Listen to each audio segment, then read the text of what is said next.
السلام علیکم قاری صاحب، کیسے ہیں؟ خیریت سے ہیں انشاءاللہ؟ السلام علیکم اللہ یاری صاحب. علیکم السلام ورحمۃ اللہ، کیسے ہیں؟ خیریت سے میرے بھائی؟ جی الحمدللہ، اللہ کا احسان کرم. آپ سنائیں کیسے؟ اللہ تعالیٰ کا بہت ہی احسان ہے، تھینک یو سر. کہاں سے کال سر فرمایا آپ قاری کے جو صاحب؟ کہاں سے کال فرمایا؟ میں پاکستان سے پاکستان کس جگہ سے؟ سرگودا. سرگودا. اللہ آپ کو عزت ہے، حکم کریں. اچھا اللہ یاری صاحب، آپ کے جو واٹس ایپ گروپ آپ کے بنائے ہوئے ہیں جی اس کے اندر صحابہ کرام کی گستاخی کرتے ہیں، امی عائشہ کی گستاخی کرتے ہیں، اس کے بارے میں بات کرنی. تو اس واٹس ایپ گروپس کو میں نے نہیں بنایا، دوسروں نے بنایا، پہلی بات ہے، ٹھیک ہے نا. اور اس کے اوپر بھی لکھا ہے، ہر ایک میں ڈسکلیمر لکھا ہے کہ اللہ یاری اس کو ایڈمن نہیں کر، اس کے ایڈمن میں نہیں ہے، اللہ یاری اس پہ نظارت نہیں رکھتا. اور جو شخص گروپ میں کہتا ہے وہ خود اس کی ذمہ دار ہوتی ہے، ٹھیک ہے نا. اب اگر وہاں پہ کوئی غلط بات کر، وہاں پہ مجھے بھی گالی واٹس ایپ گروپوں میں جو میرے ہی نام پہ ہے مجھے بھی گالی دیتے ہیں ادھر، ٹھیک ہے نا. تو اس پہ میرا کوئی کنٹرول نہیں ہے، میں ان کا ریویو بھی نہیں کرتا کہ وہاں پہ کون کیا بول رہا ہے.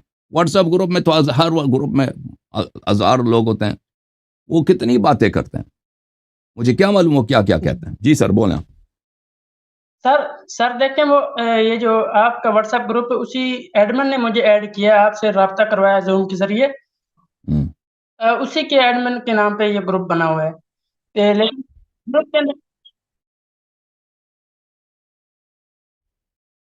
ٹھیک ہے، نہیں، واٹس ایپ آپ گروپ میں اپنے میں نے نام عرض کیا نا، میں اس کا ذمہ دار نہیں ہوں بھائی اللہ صاحب. یاری صاحب. آپ جو ہے نا اس میں جو اس گروپ کا ایڈمن ہے اس سے آپ کہہ دیں، اس کو میسج کریں. میرا بھی میں یہاں پہ بھی کہتا ہوں، گروپ واٹس ایپ گروپس کے جو ایڈمنز ہیں بھائی، وہاں پہ آپ ایک دوسرے کو گالی نہ دیں، کسی کی دل آزاری نہ کریں، وہاں پہ علمی گفتگو کریں. میرا یہی خواہش ہے ان سے. اب وہ نہیں مانتے. وہ میں کہتے ہیں کہ وہ آپ ہاں کا بتاتے ہیں کہ وہ آپ کا بتاتے ہیں کہ اللہ یاری صاحب سے بات کریں، جو بھی مسئلہ ہے. وہ امی عائشہ کے بارے میں بات کرتے ہیں، سراسر گستاخی کرتے، پرسنل میں آ کے وہ گالی دیتے ہیں. اس گروپ کے اندر تو زیادہ اتنی نہیں باتیں کرتے، لیکن پرسنل میں آ کے کرتے ہیں. امی عائشہ کے بارے میں قرآن پاک نازل ہوا، ان المسلمین والمسلمات والمؤمنین والمؤمنات. قرآن پاک اس آیات پہ نازل ہوا ہے. جو گستاخی کرتا ہے وہ ایک بدبخت ہے.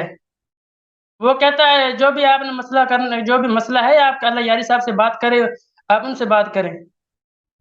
اس سے آپ خود بات کرو نا. آپ کہہ دیں، اس کو کہہ دیں کہ اللہ یاری نے بولا کہ اب آپ اسی سے بات کریں، اسی سے بات کرو، ٹھیک ہے نا. اب مجھے کیا معلوم وہ کیا کہتا ہے آدمی. میری چھوٹی سی ریکویسٹ یہ ہے کہ آپ کے جتنے بھی گروپ ہیں، آپ کے نام کے، چلو ان سے آپ کی اگر ایک مرتبہ رابطہ کر لیں تاکہ وہ ایسی فضول باتیں نہ کیا کریں.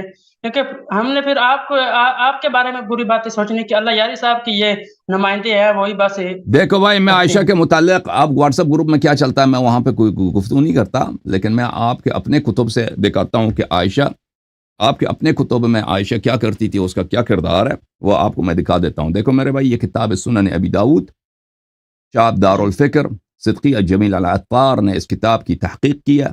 یہ کتاب سنہ 2005 میں چھپی ہے. یہ کتاب النکاح ہے، صفحہ نمبر 382 ہے. یہاں پر حدیث نمبر ہے 2061. اس میں یہ جملے ملاحظہ فرمائیے: کانت عائشہ تأمر بنات اخواتها. عائشہ صاحبہ اپنے بتیجیوں کو حکم دیتی تھی. وبنات اخوانها، اپنے بہانجیوں کو اور اپنے بتیجیوں کو. بنات اخواتها، اپنے بہانجیوں کو، وبنات اخوانها، اور اپنے بھانجیوں کے حکم دیتی.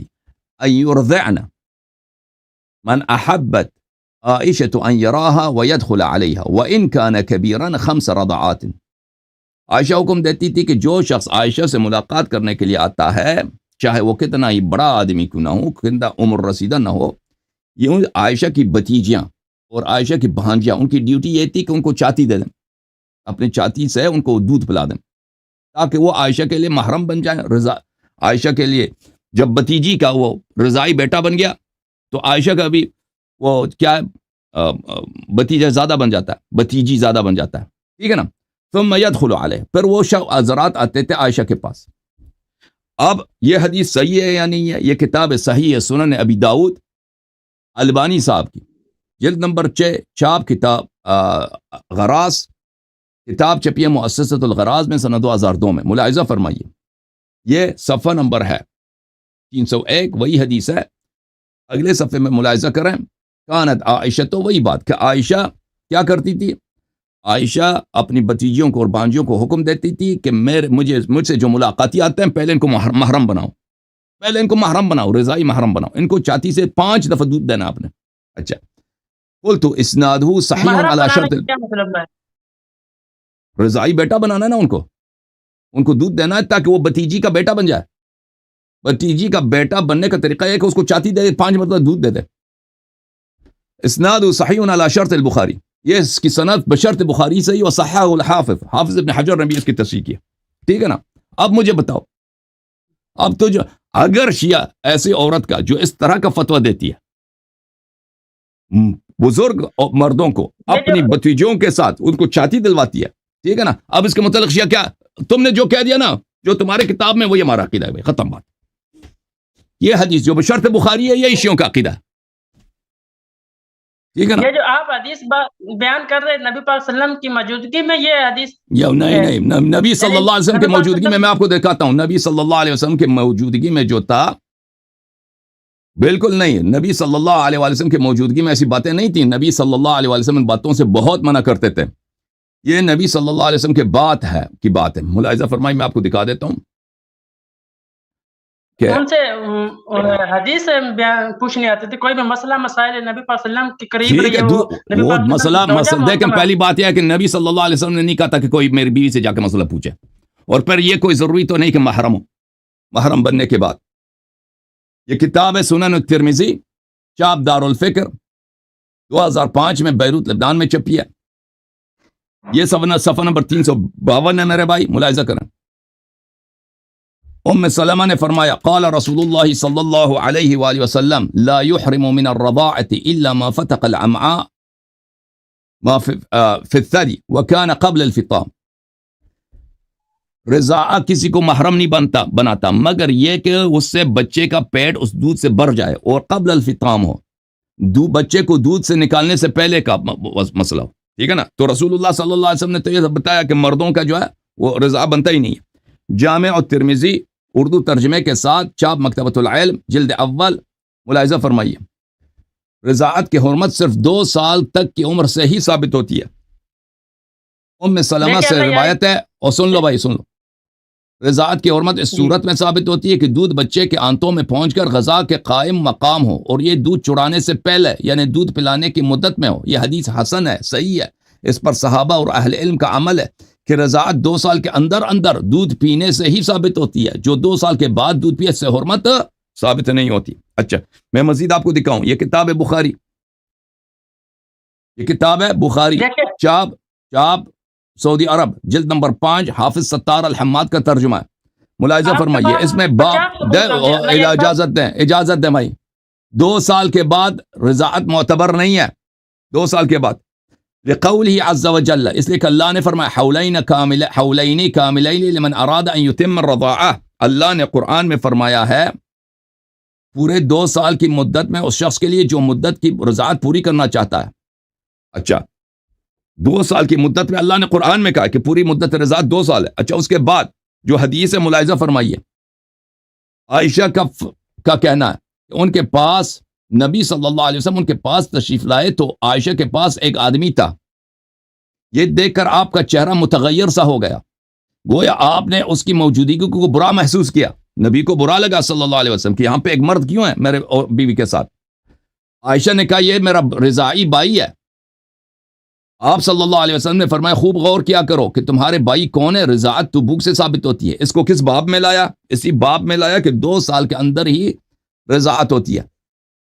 رسول اللہ صلی اللہ علیہ وسلم نے عائشہ پہ پہلے بھی غضب کیا تھا. رضا اس طرح نہیں ہوتی کہ بھائی بڑے آدمی کو دودھ پلا دو تو رضا بن جاتا ہے. تو عرض یہ ہے میرے بھائی, دیکھیں بات سنیں, دیکھیں آپ بھی نفی کر رہے ہیں نا, امی عائشہ رضی اللہ کے بارے میں نفی ہی کر رہے ہیں نا. نہیں, نفی نہیں کر رہا, میں ثابت کر رہا ہوں بھائی, میں ثابت کر رہا ہوں کہ یہ عورت وہ ہے جو اپنی بتیجیوں کو اور بہانجیوں سے کیا کراتی تھی. ہاں کیا چکر وہ بھائی بتاؤ آپ خود بس بتاؤ. کریں میں نے سن لی ایک مرتبہ سن لی میں نے. میں کہتا ہوں میں ان کو نفی کرتا ہوں, میں نفی نہیں کرتا, لیکن آپ میں کہتا ہوں نبی صلی اللہ علیہ وسلم کے منع کرنے کے باوجود یہ کام کرتی تھی. میری بات سن لیں, وہ تو پھر ان لوگوں کا قصور ہوگا, امی عائشہ کا تو قصور نہیں نا ہوگا. جو ایک بندہ ایک عورت کس سے مسئلہ پوچھنے آ جائے اس میں امی عائشہ کا تو قصور نہیں نا ہوگا. امی عائشہ کا کیا قصور نہیں ہے بھائی؟ میری بات جب اس کا حکم یہی ہے کہ جو میرے پاس آنا چاہتا ہے پہلے ادھر جا کے 5 مرتبہ چاچی لے لے میری بانجی سے, میری بتیجی سے. وہ تو لوگ تو کریں گے نا, وہ تو شوق سے جائیں گے کہ ہم نے چاتی منہ میں رکھنا ہے. دیکھیں ایک منٹ عائشہ کا قصور نہیں ہے اس میں. ایک منٹ میری بات سنیں نا. آپ جو باتیں کر رہے ہیں کہ امی عائشہ کے بارے میں کہ وہ نبی کی بیوی ہے, آپ اس آیات کے نا جو آیات ان المسلمین چلیں وہ آیات ٹھیک ہے بھائی, تم اپنے مولوی کو لے کے آنا تاکہ آیات پر گفتگو کریں. پاک عورتیں ناپاک مرد, پاک عورتوں کے لیے پاک مرد, پاک مردوں کے لیے پاک عورت. یعنی نبی ہمارے نبی پاک تو پاک ہے, تو اس کی بیوی بھی پاک ہے. اس کے اوپر کچھ بھی بات کرنا وہ تو اسلام سے خارج ہو جائے گا. یہ تو ایک بغض والی باتیں نکال کے, یعنی کہ کسی کی دشمنی ہو تو وہ اس کی نفی باتیں نکال ہی لیتا ہے نا. جو کسی کے ساتھ بغض ہوتا ہے وہ اس کی غلط باتیں نکال. ٹھیک ہے بھائی, آپ اپنے مولوی کو لے کے آئے نا بھائی صاحب, آپ اپنے مولوی صاحب کو لے کے آئے ہیں تاکہ ہم اس سے ان سے اس آیت کے متعلق گفتگو کریں. ٹھیک ہے نا. الطیبات للطیبین والطیبون للطیبات, وہ اور دوسری آیت ہے, تم دو آیتوں میں خلط کر رہے ہو. وہ اس آیت کا مطلب یہ نہیں ہے کہ ہر جو اچھا آدمی ہے اس کی عورت بھی اچھا آدمی ہوتا ہے, کیونکہ حضرت نوح علیہ السلام کے بیویاں اچھے نہیں تھے لوگ. اس آیت کا مطلب یہ ہے کہ اچھی بات اچھے لوگوں کے لیے اور برے بات برے لوگوں کے لیے. یہ آیت کا مطلب ہے. ٹھیک ہے نا میرے بھائی. اچھا ان المسلمین, وہ اس آیات کو نہیں مانتے آپ؟ آیت تو پڑھو نا المسلمین, اس میں کیا المسلمین والمسلمات؟ قرآن پاک کے 22 سپارہ ان المسلمین والمسلمات والمؤمنین والمؤمنات والقانتین والقانتات والصادقین والصادقات. اس کا عائشہ سے کیا تعلق ہے؟ جس طرح عائشہ رضی اللہ عنہا سبحان لگایا تھا اس ٹائم عائشہ سے کیا تعلق ہے اس کا؟ دنیا قرآن مجید میں قانتہ عورتوں کی تعریف ہے, تو اس عائشہ سے کیا تعلق ہے اس کا؟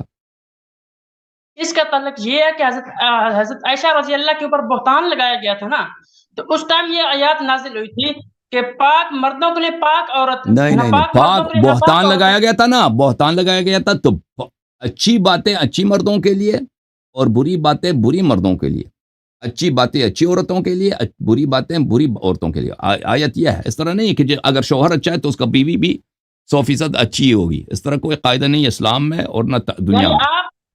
اور کیا میرے بھائی نفی ہی کر رہے ہیں نا نبی پاک صلی اللہ علیہ وسلم. آپ سوچیں بھائی, ابھی سوچیں اب خود میرے بھائی صاحب سوچ لینا کہ جو عورت ابھی آپ کے محلے میں, آپ کے شہر میں, آپ کے گاؤں میں اگر کوئی ایسی عورت ہو جو اپنی بتیجیوں کو اور بانجیوں کو حکم دیتا ہے کہ جو بھی مرد اس سے ملنے آ جائے اس کو وہ چاتی دے دیں 5 مرتبہ, تم اس کے متعلق کیا کہو گے اس عورت کے متعلق؟ یہ اللہ یاری صاحب بہت عام لوگوں کو آپ ان کی نسبت نہیں نہ لگائیں گے. وہ ایک عام آدمی اگر یہی کام کرے نا, اگر ایک عام آدمی یہی کام کرے اس کے متعلق کیا کہو گے؟ بہت ہی باتقوا ہے, بہت ہی طیبہ ہے, بہت ہی طیبہ باتقوا مسلمہ ہے, مومنہ ہے. جی یہی کہو گے کہ سب نوجوانوں کو اس کے گھر میں کیا ملتا ہے؟ دودھ ملتا ہے, اور جوان لڑکیوں کے چاچیوں سے. یہی کہو گے؟ بہت ہی مومن. جی ٹھیک ہے نا.